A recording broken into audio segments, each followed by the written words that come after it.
An hour later than that, we had that big explosion from much, much lower. I don't know what on earth caused that. 15 minutes after they made their entry, we heard a boom. I don't know if that was the infrastructure that was going or another explosion. Again, there has been a second explosion. John, just seconds ago there was a huge explosion, and it appears right now the second World Trade Tower has just collapsed. All of a sudden I heard rumbling and we all started running away from it. The glass blew out and threw me onto the sidewalk, and I couldn't see for 20 seconds. It was like holy hell coming down them stairs. And then when we finally got to the bottom, they were coming out on the mezzanine level there. And another explosion came right from it, just everyone flying. We stuck on the stairs for a while. We finally got down to the lobby. Then we get to the lobby, it was this big explosion. So I was real lucky. I don't know what happened to the people behind me when that blast occurred. And was actually on the 78th floor of the second tower, and was evacuating the tower, and experienced all these explosions and made his way back down. We presume because of the initial explosion there may have been secondary explosions as well that were detonated in the building by these terrorists. There was a secondary explosion, probably a device either planted before or on the aircraft that did not explode until an hour later. I heard a second explosion and another rumble and more smoke and more dust. I ran inside the buildings, the chandelier shook, and again black smoke filled the air. Within another 5 minutes we were covered again with more silt and more dust. And then a fire marshal came in and said we had to leave because if there was a third explosion, this building might not last. Eyewitnesses also reported that explosions had taken place in lower levels of both the North and South Tower. Here it comes. They were having coffee in the World Trade Center when the first plane struck. And all of a sudden it sounded like, I don't know where the subway is, but it sounded like a subway collision, a bomb, and it was just pounding, boom, boom, boom, and I literally thought the subway had exploded. And the ladies that are with me were in the World Trade Center in the first building and escaped through the lobby where they report that they believe there was a bomb in the lobby. Just get out of the tunnel and the subway tunnel? Yeah. Yes, I was right there. I was down in the basement, came down, all of a sudden the elevator blew up, smoke. I dragged the guy out, his skin was hanging off, and I dragged him out, and I helped him out to the ambulance. And when I got up to the concourse level, it was just like, like gunfire, and then just 3 big explosions. And even the turnstile was burnt and was sticking up, and they just told us to run. I heard the first explosion, and the elevator blew up. And as we were coming out, we passed the lobby. There was no lobby. So I believe the bomb hit the lobby first, and a couple of seconds then the first plane hit. Our office was on the B1 level. As I was talking to a supervisor at 8:46, and all of a sudden we hear, boom! An explosion so hard that pushed us upwards. And it came from the basement between the B2 level and the B3 level. And when I went to verbalize, we hear, boom! The impact of the plane on the top.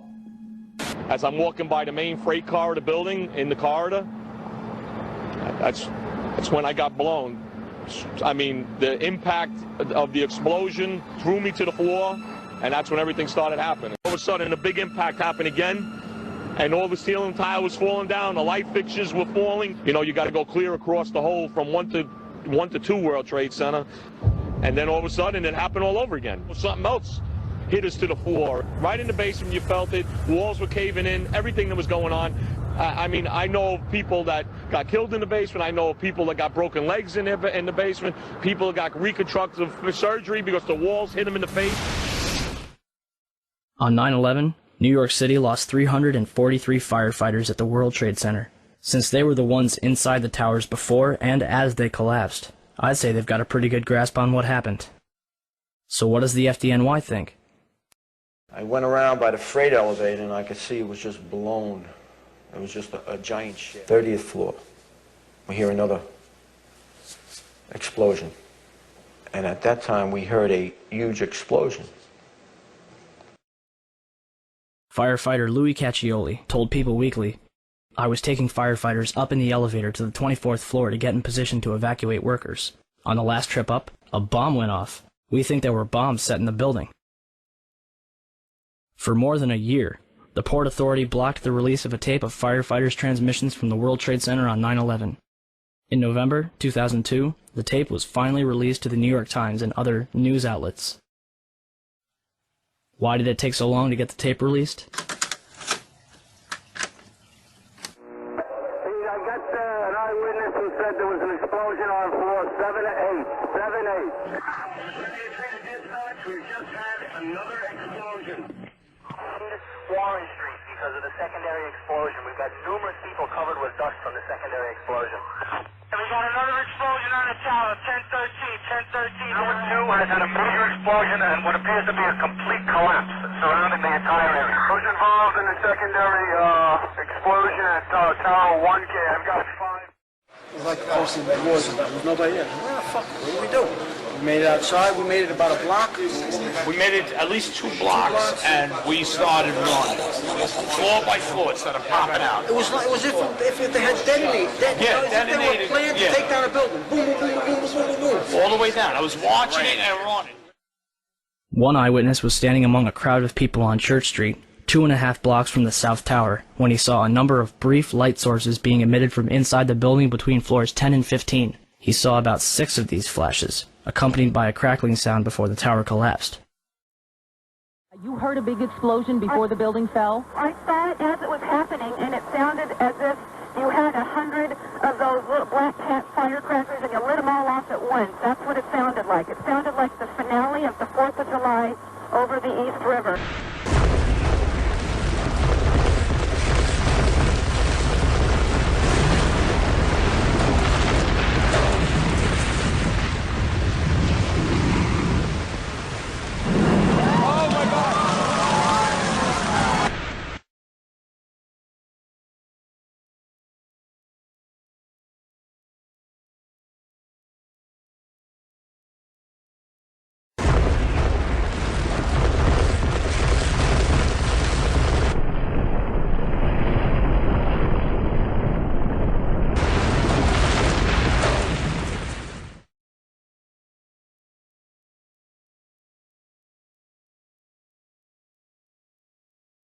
Yeah, here's one of the guys who can tell you I'm okay, all right? Here, hold on. You want to call your mother or something? You gotta get back. I know that. You gotta get back. All right? I know. The 4-1 should have taken a couple of companies that they were leaving back to us that were stuck in the tunnel.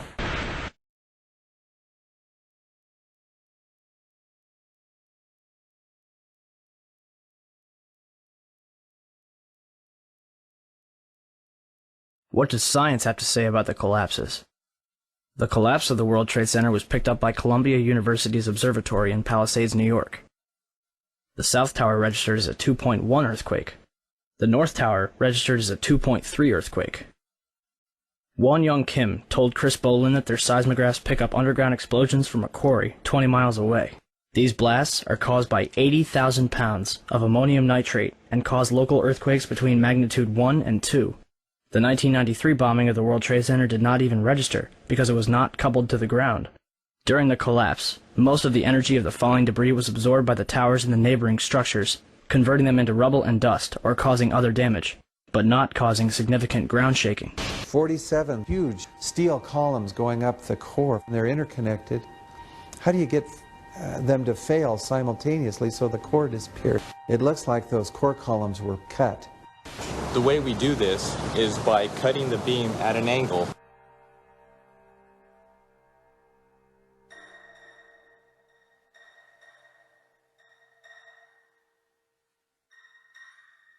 And our conclusion is that the building should not have fallen that rapidly if indeed fire caused the collapse. And in fact, there's one mechanical engineer, Gordon Ross, in the Journal of 911 Studies, who's done a thorough analysis based on conservation momentum. If the official story was correct, then the heating that was supposed to cause the failure would have been a much slower event, and it would have been an asymmetric event. For the tower to collapse straight down onto itself flies in the face of what we know about steel and how steel behaves. When we have a failure in one area, then the failures tend to continue within that area, and we see an asymmetric collapse. Possibly the upper section falling off, as it twisting away from the tower and falling off. But it's very unusual to see the upper section falling straight through the path of the greatest resistance, which was straight down through the middle of the tower. It just does not add up. Steel beams, weighing up to 200,000 pounds, were thrown laterally, up to 500 feet. A cross-section from the World Trade Center, weighing approximately 300 tons, was embedded in the southeastern corner of the American Express building. This piece would have had to travel at least 390 feet, maintaining enough kinetic energy to embed itself in the corner of the building. What we should have seen in the debris pile was a pyramidal shape. If it had been a gravity-driven collapse, we would have seen a roughly pyramidal shape or a conic shape. What we actually did see was a massive ejection of dust and debris and large sections of steel from well away from the towers, tens of meters away from the towers. That's hard to see a reason for that within a gravity-driven collapse. Do you still think the jet fuel brought down the World Trade Center? In all the videos of the collapses, explosions can be seen bursting from the building 20 to 30 stories below the demolition wave. Here,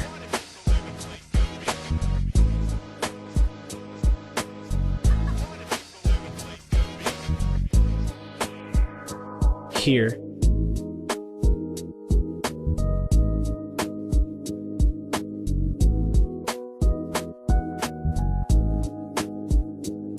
here,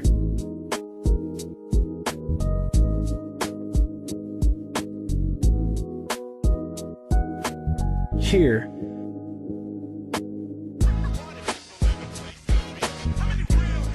here,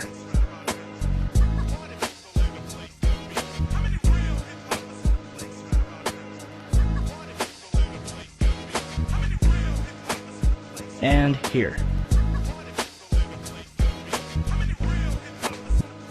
Etienne Sauret was filming her documentary, World Trade Center, the first 24 hours, and caught both collapses on tape. Watch carefully.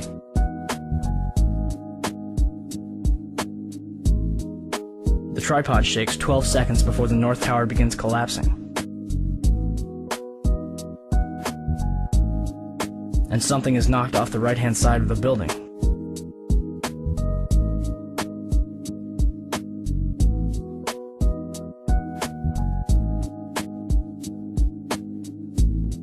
You're probably asking, if there were bombs in the building, how would they get in there without anyone noticing? Ben Fountain, a financial analyst who worked in the World Trade Center, told People magazine that in the weeks before 9/11, there were a number of unannounced and unusual i nietypowych szkoleń, w trakcie których część obu wież oraz budynku 7 były ewakuowane z powodu bezpieczeństwa.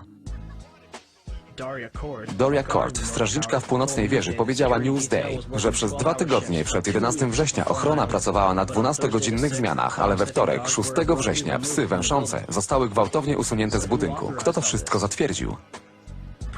Brat prezydenta Busha, Mervyn, był w Radzie Dyrektorów Securecom od roku 1993 do roku podatkowego 2000. Securecom, znany jako Stratex, to firma zajmująca się zabezpieczeniami elektronicznymi, za której plecami stoi kuwejsko-amerykańska korporacja, zapewniająca bezpieczeństwo liniom United Airlines, lotnisku Dulles International, a od początku lat 90. do 11 września również World Trade Center. Mervyn jest również byłym dyrektorem w HCC, firmie, która 11 września ubezpieczała część World Trade Center. Ujawnionych miało zostać więcej informacji na ten temat, ale tak się nie stało. Gdybyśmy mogli zbadać gruz z World Trade Center i dowiedzieć się, co się stało. Ale Giuliani zaczął wysyłać szczątki za ocean w celu poddania ich przetworzeniu, zanim ktokolwiek je zbadał. Nawet FEMA nie dopuszczono do Ground Zero. Najwyraźniej zablokowano miejsce zbrodni i zniszczono wszelkie dowody.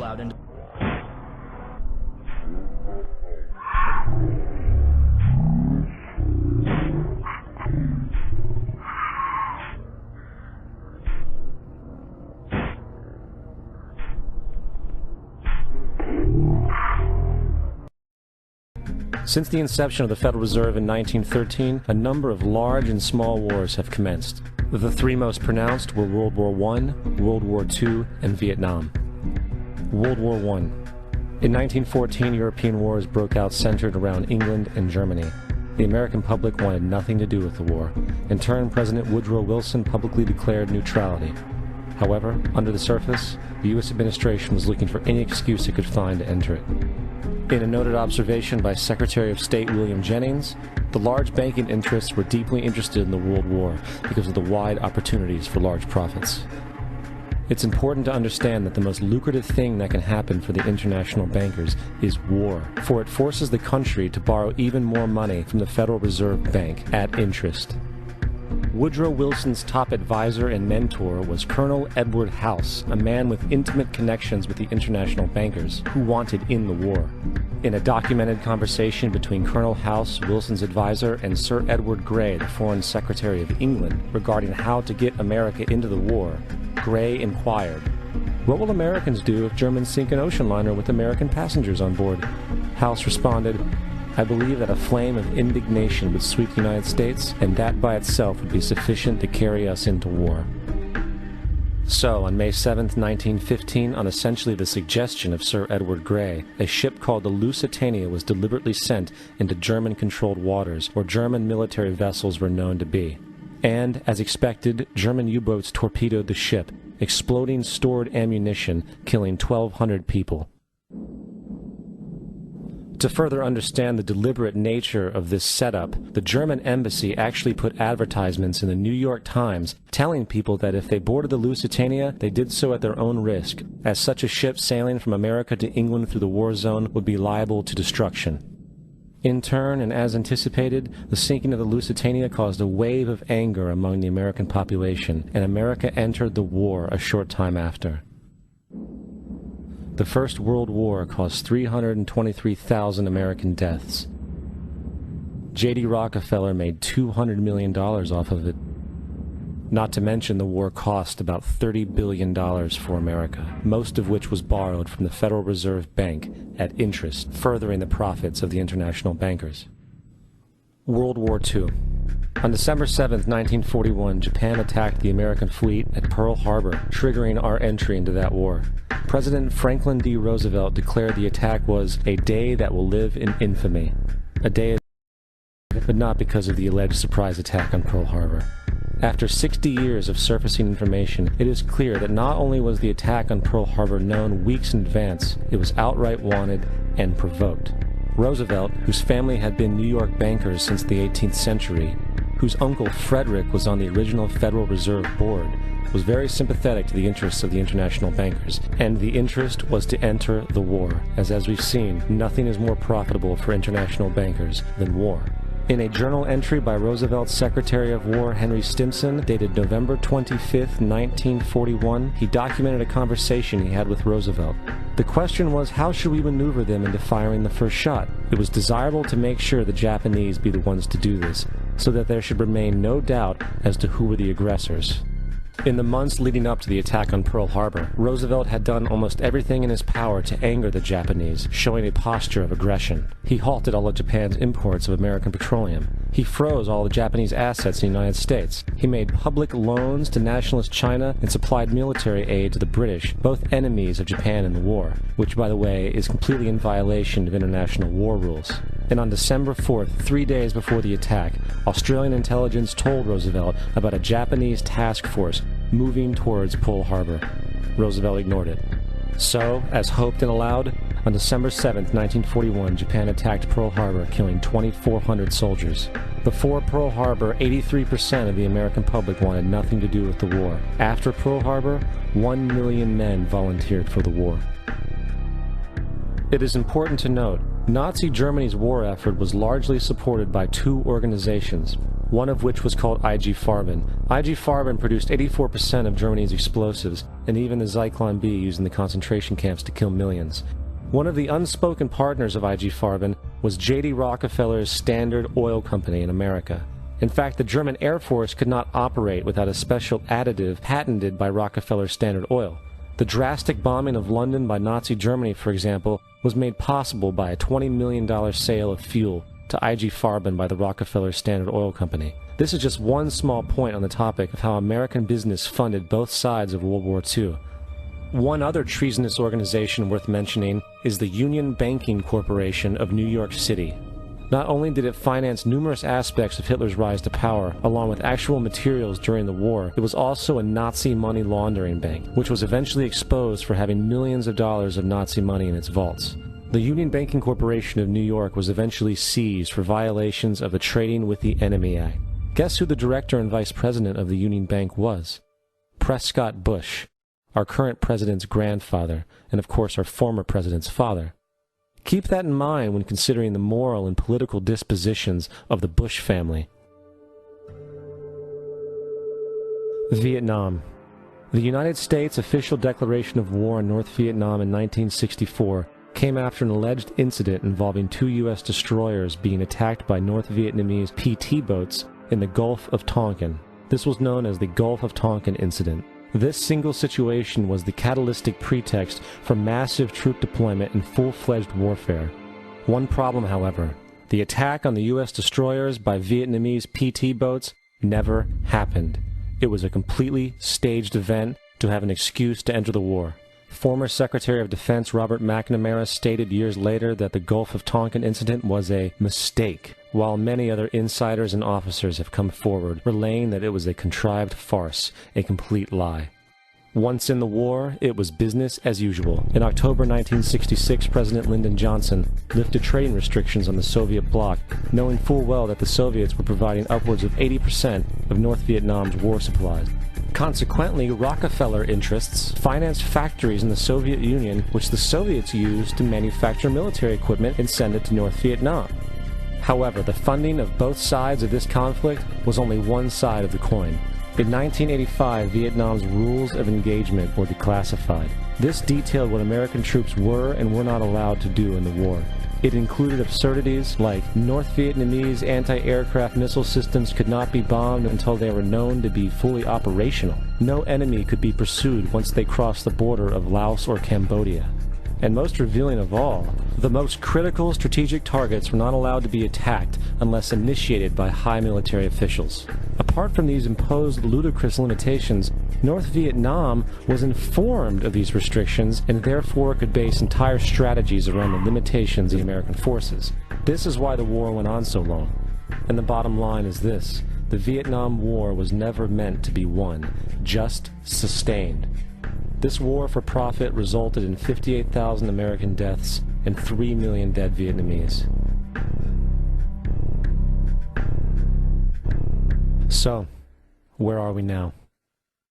September 11th was the jumpstart for what is now an accelerated agenda by the ruthless elite. It was a staged war pretext no different than the sinking of the Lusitania, the provoking of Pearl Harbor, and the Gulf of Tonkin lie. In fact, if 9/11 wasn't a planned war pretext, it would be an exception to the rule. It has been used to launch 2 unprovoked illegal wars, one against Iraq and one against Afghanistan. However, 9/11 was a pretext for another war as well, the war against you.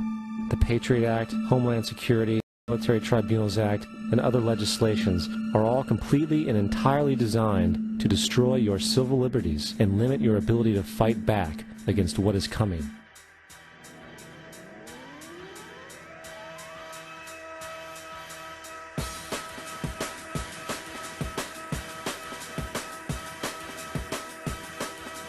September 11th, September 11th, September 11th, September 11th, September 11th, September 11th, September 11th, September 11th, September 11th, September 11th, September 11th, September 11th, September 11th, September 11th, September the 11th, September the 11th. Evil killers, Taliban, Al-Qaeda, Osama bin Laden. War and danger.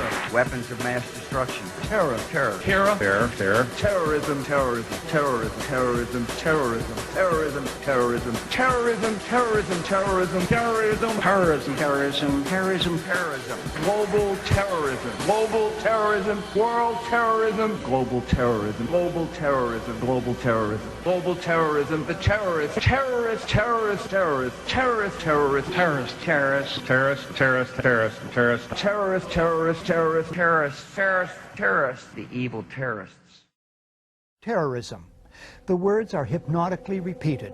Terrorism, terrorist, terrorist threat, and of course, believed to be linked to Al-Qaeda.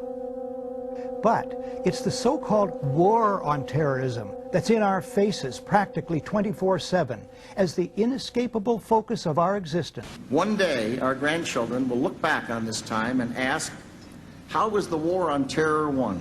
The entire U.S. ruling class, ruling elite, comes to see terrorism as the preferred means, indeed the only means, to provide social cohesion, to provide an enemy image for the society to keep it together. According to neocon theory from Carl Schmitt, you have to have an enemy image in order to have a society. It's a very dangerous thing, because now it means that the entire social order, the political parties, intellectual life, politics in general, all based on a monstrous myth. Monstrous myth. So there was no network? No. No. Probably not. We invented it. Invention's too strong a term. I think we projected it. We projected our own worst fears, and that what we see is a fantasy that's being created. Al-Qaeda is a global network with global reach. To target a deadly web of terror. The idea, which is critical to the FBI's prosecution, that bin Laden ran a coherent organisation with operatives and cells all around the world, of which you could be a member, is a myth. There is no Al-Qaeda organisation. There is no international network with a leader, with cadres who will unquestioningly obey orders, with tentacles that stretch out to sleeper cells in America, in Africa, in Europe.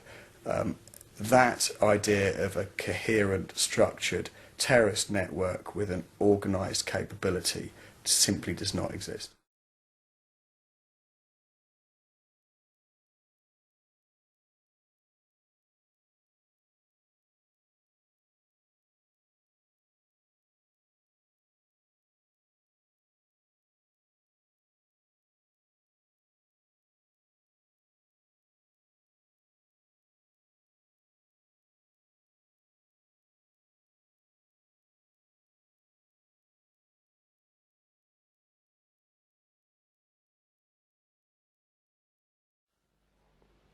And there are several key mind manipulation techniques which are very, very powerful propaganda tools. The most effective and the most powerful, and it's used on us all the time, is something I call problem-reaction solution. It's a cracker, this one. It's a mind manipulation technique that avoids not only opposition to what is the goal of the manipulators, it actually manipulates people to demand they do what they want to do anyway. And it's happening all the time. Once you see this technique and how it works, you watch the news and read the newspapers in a completely different light, because you start to see it happening. It works like this. You start by secretly creating a problem in the world and making sure someone else is blamed for it in the public arena, in the public mind. It could be a run on a currency, it could be a government collapse. At its most extreme, it could be a war, because the two world wars in this century were funded, all sides were funded by the same people. Provable. The same people that funded the Allies in the Second World War and funded the Soviet Union also funded Hitler. Why would they do that? Why would someone want to fund all sides in a war? What is good is a war? Well, first of all, on one level, it makes vast amounts of money if you're lending money to all sides and you're also selling them lots of arms and all that stuff. But the fundamental reason for a war is to change the nature of post-war society. And what we saw in the First World War and the Second World War were massive global examples of problem-reaction solution, which work like this. The problem's created secretly. You then use the media, which isn't difficult, to wind up public opinion in relation to your manufactured problem to the point where public opinion utters the classic words, something must be done, this can't go on, which is always followed by, give my power away, what are they going to do about it? And at that point, those who created the problem and got someone else to be blamed for it wound up that public reaction, then openly, in the public arena, in the parliaments of the world, in the newspapers and on the television, offer the solutions to the problems they have created. And in doing so, they get vast numbers of people to demand what they want to do anyway. For instance, if you want more cameras in the streets, crikey, they're going up all over the place in Britain. If you want more cameras in the streets, you want a more armed police force, you want more authoritarian laws, greater erosions of freedom, and you want the public to demand you do it, then get the public frightened of crime. Either let society break down so there is more crime, or emphasize crime to be worse than it really is in some areas. Get people frightened, and the first thing people do when they're in fear about something is they look for someone out there to protect them from what they're frightened of. So, get people frightened that they're going to be burgled, get people frightened they're going to be mugged in the street, and they'll demand you take the freedoms away. They'll demand cameras in the streets and more authoritarian laws. Yeah, there is a war.